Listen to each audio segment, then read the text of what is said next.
Bonsoir à ceux qui viennent de nous rejoindre pour cette édition spéciale. Merci d'être au rendez-vous de ce dernier épisode de cette incroyable séquence politique qui nous a captivés depuis des mois maintenant. Après les primaires, après la présidentielle, dans quelques minutes, le verdict des Français pour ce second tour des élections législatives avec quelques surprises qui semblent se dessiner et le nouveau visage de l'Assemblée nationale. Les enjeux sont multiples pour l'ensemble de la classe politique et les réformes qui seront engagées par l'exécutif. Le tout premier indicateur de ce second tour, c'est ce chiffre, celui de l'abstention, et elle est importante, estimation Ipsos Soprasteria. Vous le voyez, elle est de 56,6%. Je vous rappelle qu'elle était dimanche dernier, au soir du premier tour, de 51,3%. Dès 20h, nous découvrirons bien sûr ensemble les résultats de vos circonscriptions et une projection de la future Assemblée dans notre studio virtuel. Léa, avec vous, nous prenons d'abord la direction du Gard.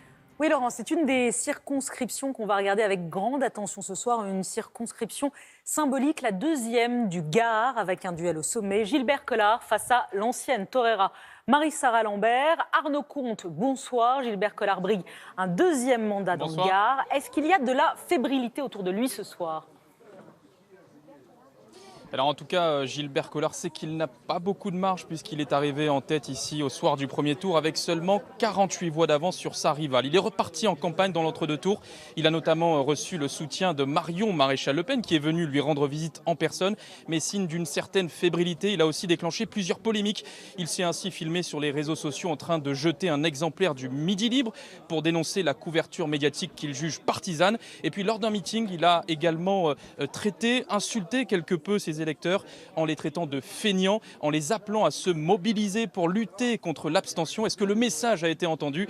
La réponse ici à Vauvert dans quelques minutes. Merci à vous Arnaud. Chez son adversaire maintenant, quelle est l'ambiance? Véronique Callionne, vous suivez Marie-Sarah Lambert, candidate de La République En Marche. Alors après avoir maté les taureaux, va-t-elle réussir à faire vaciller, à faire tomber Gilbert Collard? Comment ça se présente pour Marie-Sarah?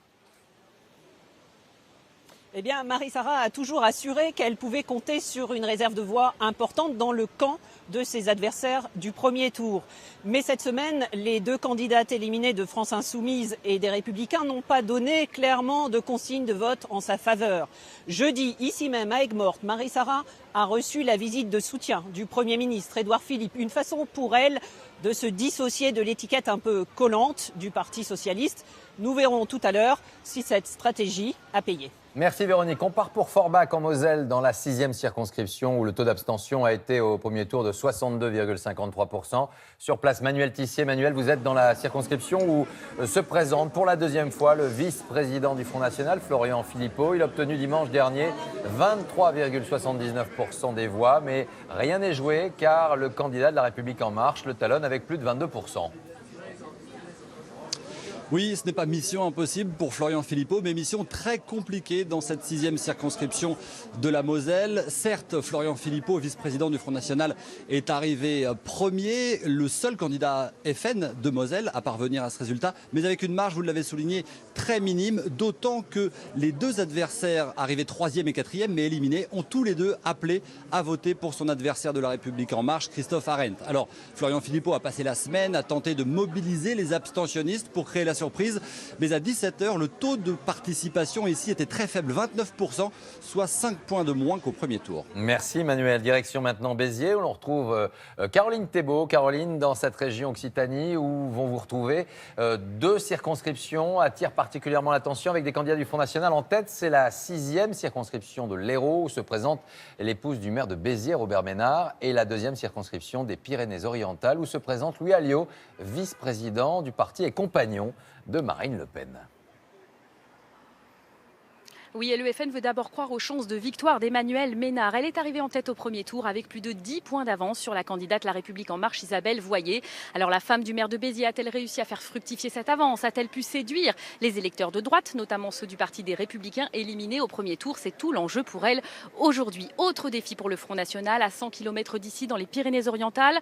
Quel sera le score de Louis Alliot? Pour le vice-président du FN, c'est la 4e tentative pour entrer au Palais Bourbon. Il affronte une candidate République En Marche également. Christine espère. Voilà donc 2 circonscriptions que le FN espère encore remporter ce soir. Merci beaucoup Caroline et à tout à l'heure. On se dirige vers Nathalie Saint-Cric. Nathalie, quel est l'enjeu ce soir pour le Front National? Le Front National qui avait obtenu 2 députés en 2012. Faire beaucoup plus, et puis même si, on le sait très bien, le scrutin majoritaire ne les aide pas. Alors on a de fortes raisons de croire que Marine Le Pen réussira son entrée à l'Assemblée et que ça lui servira de tremplin, mais le problème c'est de savoir combien y en aura-t-il. Il y a toujours cette échéance du nombre de 15 députés pour faire un groupe, et il faut quand même se rendre compte d'une chose, c'est qu'il y a eu une perte en ligne au Front National entre le résultat du deuxième tour de la présidentielle avec presque 11 millions et le résultat du premier tour des législatives à 3 millions. Donc est-ce qu'il y aura une petite remobilisation? Est-ce qu'il s'est passé quelque chose? Autrement, on risque fort d'avoir une explication des gravures dans les mois qui viennent, en considérant que déjà il y a plusieurs lignes au Front National, le Front du Nord, le Front du Sud, une ligne différente sur l'euro, et que peut-être Marine Le Pen n'a pas fait de campagne. Et d'ailleurs, tout le monde a dit qu'il n'y avait pas eu de campagne des législatives. On en parlera lors de notre débat avec Léa Salamé. Un nouveau rendez-vous avec Nicolas Chadeneuve dans le studio virtuel de l'Assemblée. Nicolas, vous nous présentez maintenant quelques-uns des moyens dont disposent les députés, et tout commence par une séance photo. Oui, le jour où ils arrivent pour la première fois à l'Assemblée nationale, les députés se font d'abord prendre en photo pour leur portrait officiel. Ensuite, ils reçoivent la mallette du député que voici. Et à l'intérieur de cette mallette, il y a notamment l'écharpe tricolore qu'ils peuvent porter lors des cérémonies, le rouge toujours vers le haut. Dans la mallette, il y a également la cocarde pour leur voiture qui permet d'éviter notamment la fourrière lors d'événements publics, sans oublier la carte d'identité du député et le badge d'accès à l'Assemblée nationale. Les nouveaux députés vont toucher une indemnité mensuelle de 5 380 € net. Jusqu'à maintenant, nos parlementaires disposaient en plus d'une indemnité de représentation de frais de mandat, la fameuse IRFM de 5 373 € net par mois, non imposable, qu'ils pouvaient utiliser comme ils l'entendaient, sans aucun justificatif. Mais la nouvelle loi de moralisation de la vie politique prévoit de remplacer ce système par un système de remboursement sur facture. Pour leurs déplacements, les députés peuvent également se faire rembourser leurs taxis lorsqu'ils sont liés à leurs activités. Ils peuvent voyager gratuitement en train, en première classe. Et pour retourner régulièrement dans leur circonscription, 40 allers-retours en avion sont pris en charge chaque année. Un député est aussi un employeur. Il dispose d'une enveloppe mensuelle de 9 618 € net par mois pour rémunérer jusqu'à 5 collaborateurs. Il fixe le montant des salaires et c'est lui qui les recrute également. Peut-il employer un membre de sa famille? Jusqu'à maintenant, oui, c'était possible. Dans l'Assemblée sortante, un député sur 5 était concerné par cette pratique. Mais la nouvelle loi de moralisation prévoit également de supprimer et d'interdire cette pratique. Les députés ont enfin droit à une retraite spécifique qu'ils peuvent prendre à partir de 62 ans et qui aujourd'hui se monte en moyenne à 2 700 € net par mois. Merci Nicolas et à tout à l'heure. Plus que 20 minutes avant de découvrir le nouveau visage de l'Assemblée nationale. Une assemblée métamorphosée qui sera, vous l'aurez compris, plus renouvelée que jamais. On risque en effet de vivre ce soir le remplacement presque total de la classe politique française. Plusieurs grandes personnalités risquent d'être balayées. Avant de voir ça avec Laurent Delahousse, laissez-moi vous présenter ceux qui réagiront après 20h sur France 2 en duplex ou en studio. Pour La République En Marche, Aurore Berger, transfuge de chez Alain Juppé, sera avec nous. Vous entendrez également Christophe Castaner, le porte-parole du gouvernement, et la réaction de Bruno Le Maire, ministre de l'économie et candidat dans l'heure. Et puis ces 2 nouveaux visages, symbole du renouvellement de La République En Marche. Marie Lebec, 26 ans, elle est la plus jeune candidate investie par La République En Marche. Elle a 26 ans. Et Hugues Rançon, 39 ans. Il va falloir vous habituer à ces nouveaux visages, à ces nouvelles voix, à ces nouveaux noms également. Et pour nous, journalistes, il va nous falloir rafraîchir nos logiciels. Réagiront également 3 ténors du Parti républicain. Valérie Pécresse, Thierry Solère et François Baroin, qui a conduit cette campagne pour les Républicains. Pour la gauche, vous entendrez les réactions pour le Parti socialiste de 2 ex-ministres du gouvernement Valls, Jean-Marie Le Guen et Thierry Mandon. Pour la France Insoumise, Jean-Luc Mélenchon, est-ce qu'il fera son entrée ce soir au Palais Bourbon pour la première fois? Réponse dans quelques minutes. Éric Coquerel et Clémentine Autain, également 2 de ses lieutenants.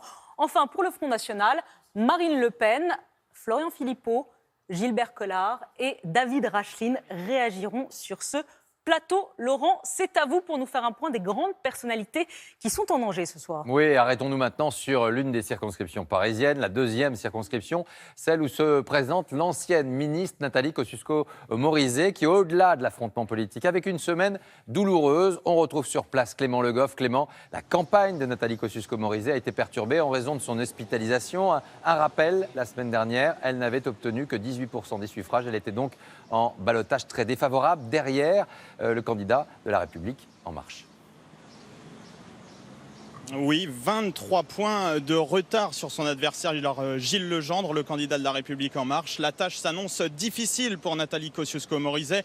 NKM, qui, il faut bien le dire, a terminé sa campagne à la rubrique faits divers, victime d'une agression et d'un malaise jeudi, hospitalisée, confrontée à son agresseur présumé hier. Eh bien, aujourd'hui, elle n'a pas pu aller voter. Elle a voté par procuration et elle ne sera pas présente ici, boulevard Saint-Germain, aux côtés de ses militants. NKM qui reste sonnée selon son équipe de campagne, elle qui joue ce soir sa survie politique. Merci à vous Clément. Maintenant, une autre de ces personnalités en difficulté, l'ancienne ministre de l'Éducation, icône de la Hollandie. Elle est en situation délicate à Villeurbanne.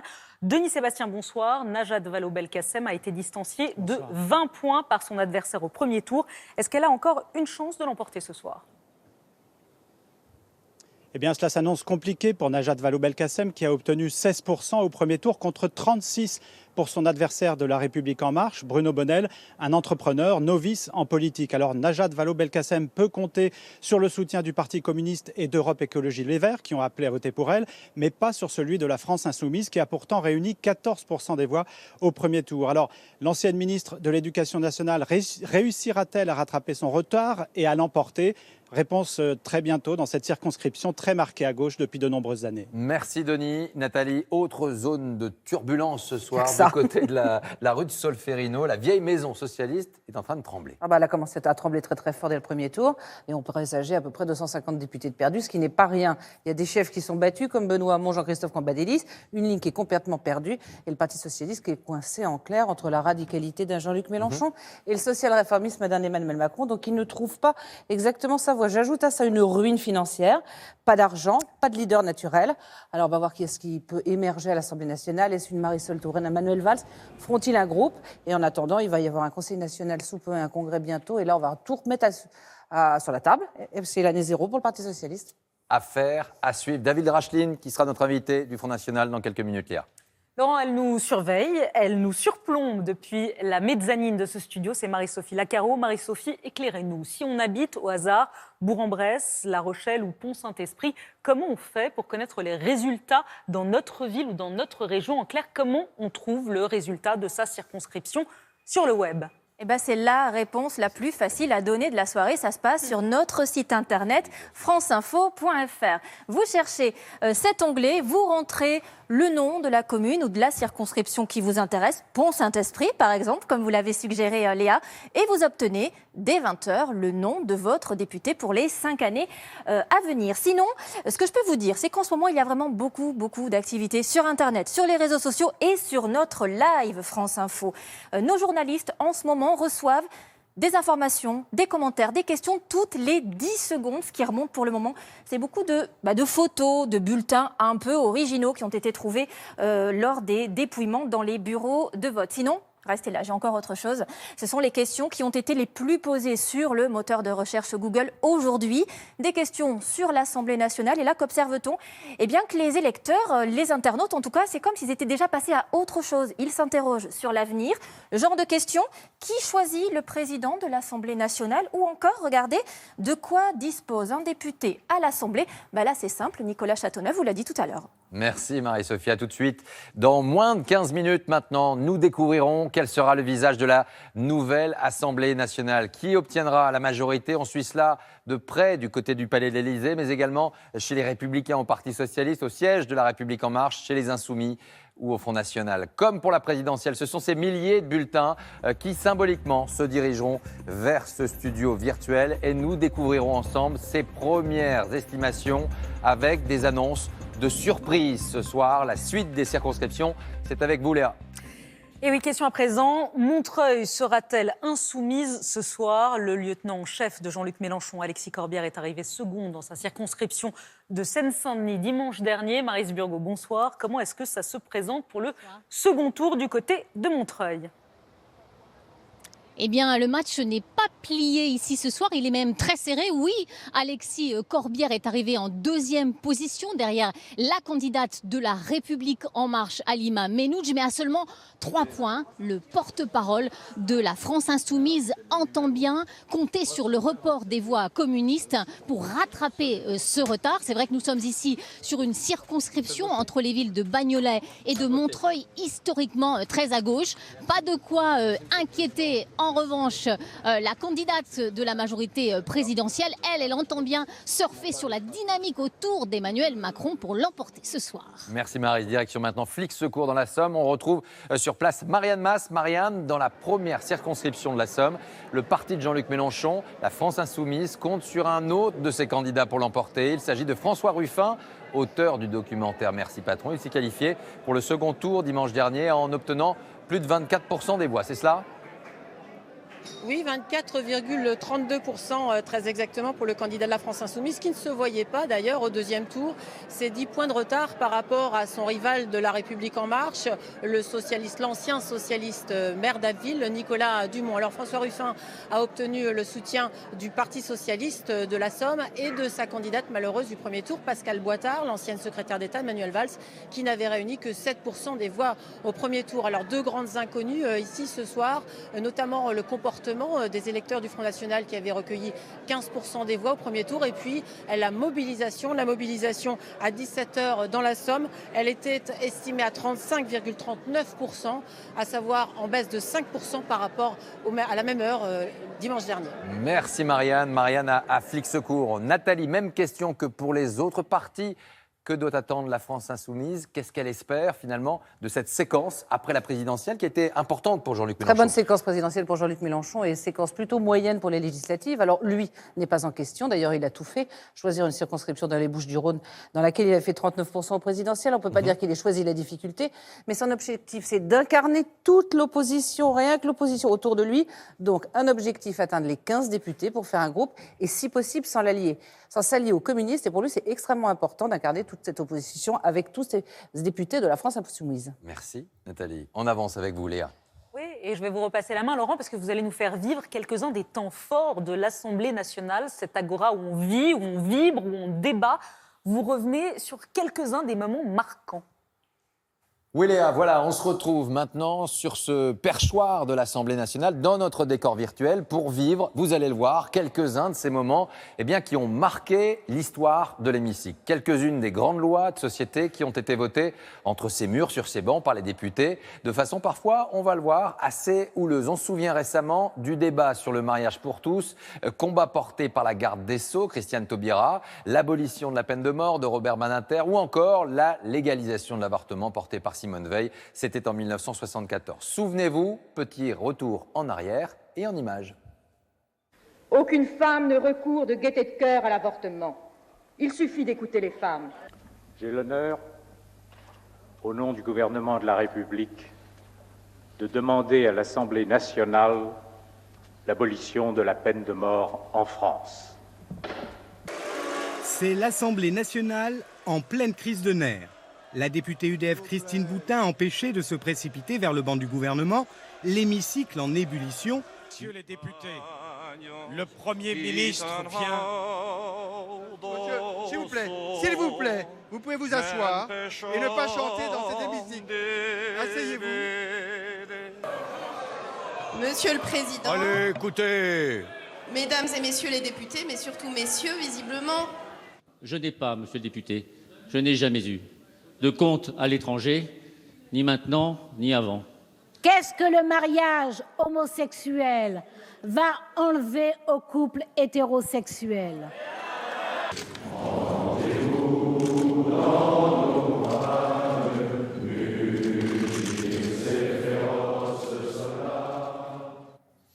Voilà pour quelques-uns de ces moments clés vécus au sein de l'Assemblée nationale qui sera ce soir, je vous le rappelle, renouvelé pour 5 ans.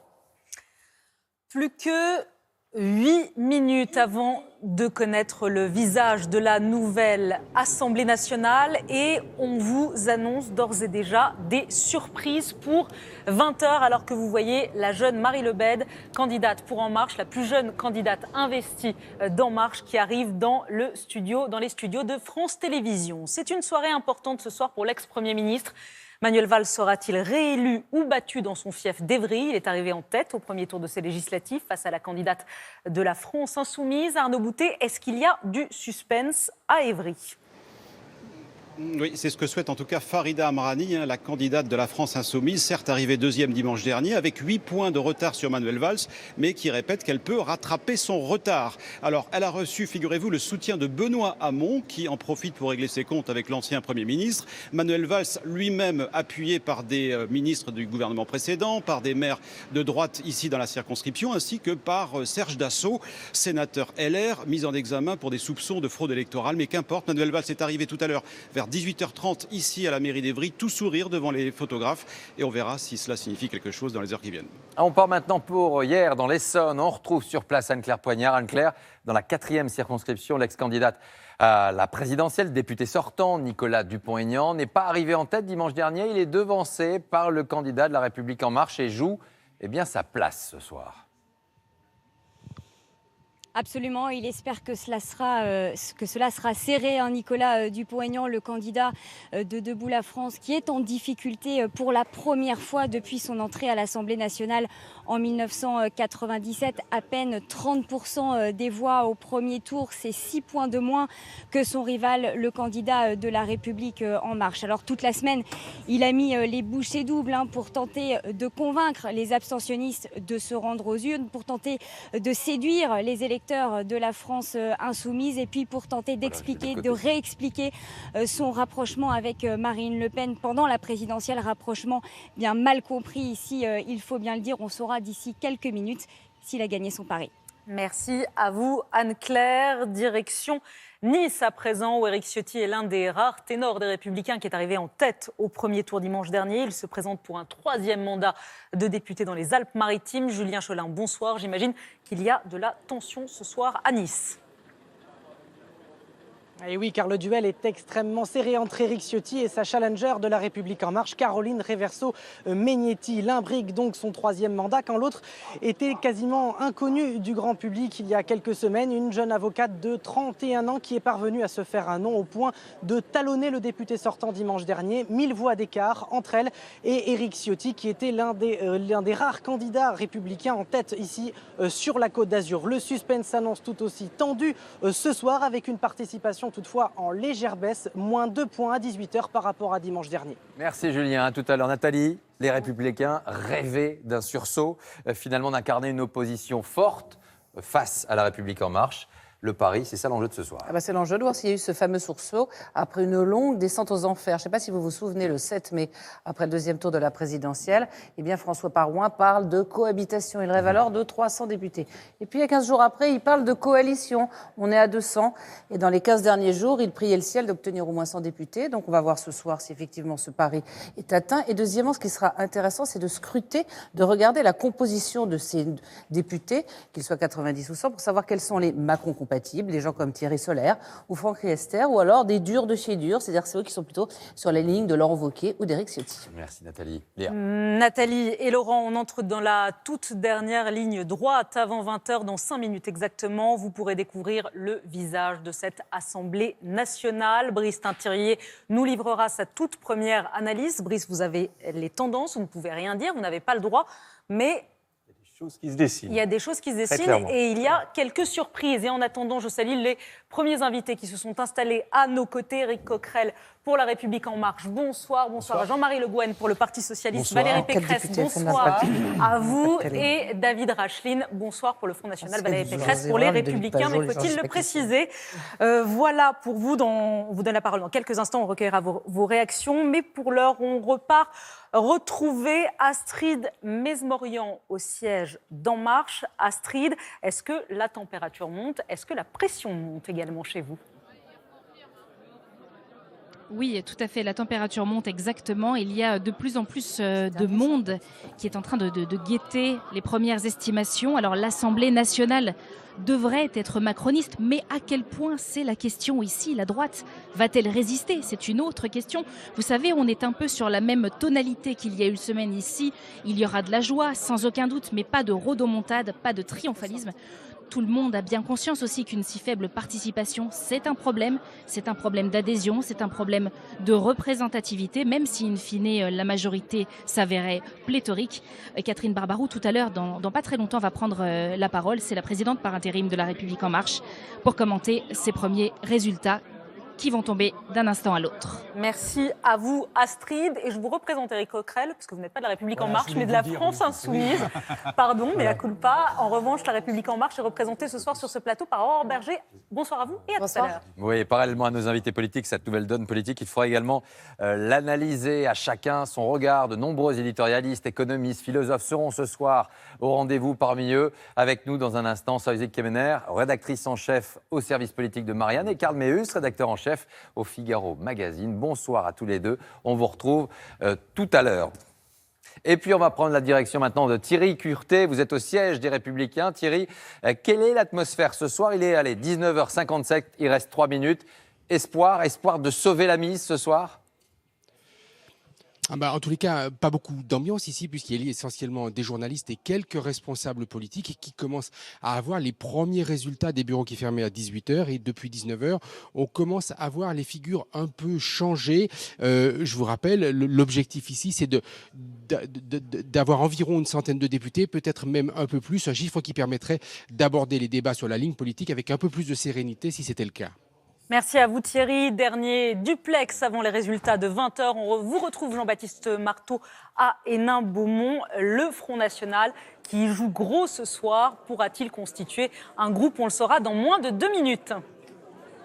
Oui, effectivement, et la tension monte ici à Hénin-Beaumont, car on a déjà effectivement quelques résultats locaux qui fuitent, particulièrement dans ce bassin minier où plusieurs candidats sont arrivés en tête au premier tour ici pour le Front National. Toute la question, c'est de savoir effectivement si Marine Le Pen sera seule ou non sur les bancs de l'Assemblée nationale. Maintenant, résultat dans quelques secondes, ou si elle va pouvoir être entourée de plusieurs députés, voire peut-être constituer un groupe. Pour ça, il faut être 15, et c'est évidemment un cap très important, très difficile à passer pour le Front National ce soir. On verra. Merci Jean-Baptiste. Nous y sommes, c'est l'épilogue de cette incroyable année politique. Nathalie, à quoi faut-il s'attendre? Peut-être à des surprises, Laurent, parce que même la faible mobilisation peut cacher bien des choses.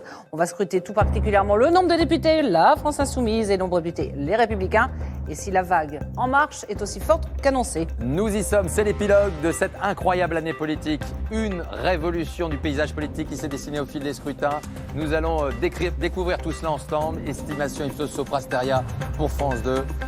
Les dernières secondes avant le verdict, 3, 2, 1, il est 20h. Voici le nouveau visage de l'Assemblée nationale à l'issue de ce second tour. Confirmation de la victoire de La République En Marche avec le MoDem qui obtiendrait, vous le voyez, 355 sièges. Ensuite, on retrouve les Républicains et l'UDI avec 125 sièges. Ils semblent ce soir plutôt résister par rapport à la tendance du premier tour. Le Parti socialiste et divers gauche, lui, est à 49 sièges devant la France Insoumise et le Parti communiste qui obtiendrait 30 sièges. Le Front National obtiendrait 8 sièges. Je vous rappelle qu'il faut 15 députés pour obtenir un groupe à l'Assemblée nationale. Découvrons maintenant la répartition des sièges par parti. Regardez, La République En Marche obtiendrait 311 sièges. Le MoDem, 44 sièges. Les Républicains, 101 sièges. L'UDI, 17. Le Parti socialiste, 34. La France Insoumise, 19. Le Parti communiste, 11. Le Front National, 8 sièges. La toute première analyse, Léa, c'est avec Brice Teinturier ce soir. Oui, Brice, il y a des surprises par rapport à